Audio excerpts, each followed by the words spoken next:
So always you start applying force. At the beginning, it is static friction. There is no motion. At one point, as you keep increasing the force, you overcome static friction. At that moment, the object will start moving, and now it is under the influence of the external applied force and the force of kinetic friction, which is always opposite to the direction of motion. This is a nice graph that helps us to understand how kinetic friction is related to static friction. So here we start increasing the force, the applied force, until at one point, at this point, the applied force overcome the static friction force. So the object starts to move. So now you have kinetic friction for the motion. And as you can see, the coefficient of kinetic friction, it drops down. It is less than the coefficient of static friction. Okay? So this is kinetic friction. This is static friction. So always mu k is less than mu s. So if you do the experiment and come with your report and tell me that mu k is greater than mu s, I understand that you have something wrong on your work, right? Keep this in mind as you work on lab 3, I think is the lab friction. Lab 3 or lab 4, I'm not sure. Anyway, any questions or comments about friction or about the things that we learned so far?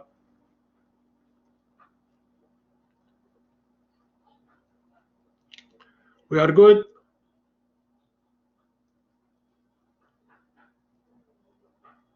Very well.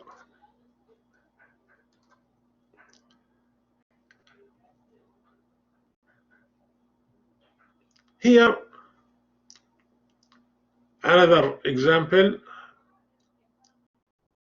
So this man is pushing on this refrigerator. There is static friction at the beginning.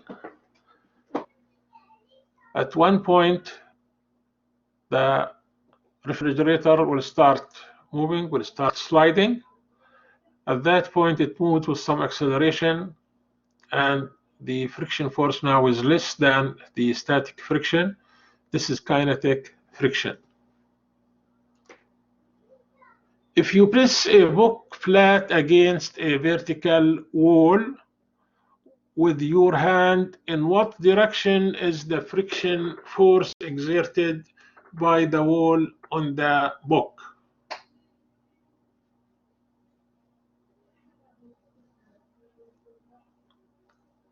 Any suggestion? Downward, upward, out from the wall, into the wall? What do you think?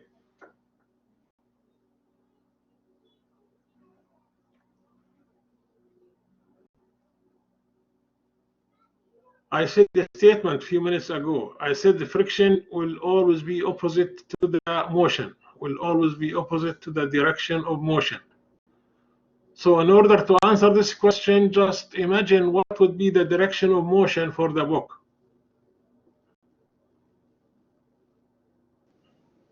Would the direction of motion be down? The direction of motion for the book would be down. Thank you, Ryan. So the direction of friction would be opposite to that, which means it will be upward, right? The book, if allowed to slide, will move down. So friction will oppose the motion. Therefore, it would be upward. You understand that? Okay? So keep this in mind. Friction force will always be parallel to the surface. Friction force will always be parallel to the surface. Will always be opposite to the motion. Okay? This rule of thumbs helps you when you solve problem. A crate is sitting in the center of a flatbed truck. As the truck accelerates to the east, the crate moves with it, not sliding on the bed of the truck. In what direction is the friction force exerted by the bed of the truck on the crate.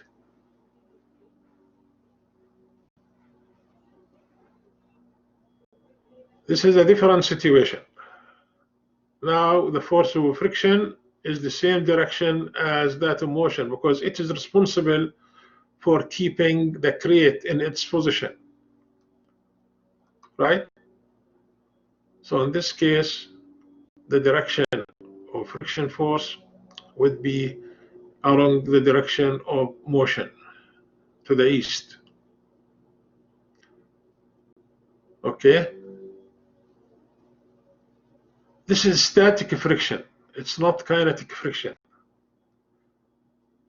It acts to keep the crate in position, static friction. But if it was kinetic friction will always be opposite to the motion. But here there is no motion involved. The crate is at rest, right? The crate is at rest. So we are talking static friction. So static friction, yes, it's in the same direction of the motion. This is another difference between static friction and kinetic friction. Suppose your friend is sitting on a sled and asks you to move her across a flat horizontal field. You have a choice of A, pushing her from behind by applying a force downward on her shoulders at 30 degrees below the horizontal, that's in figure A, or B, attaching a rope to the front of the sled and pulling with a force at 30 degrees above the horizontal. Which option would be easier? Which option would be easier?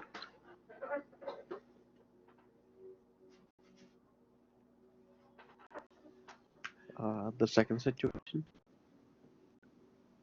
Thank you, Ryan. It is the second situation. Because friction depends on the normal force. The normal force in this case is greater than mg, while here it is less than mg. If the normal force is less, then the force of kinetic friction will be less. So it would be easier to pull her using this arrangement.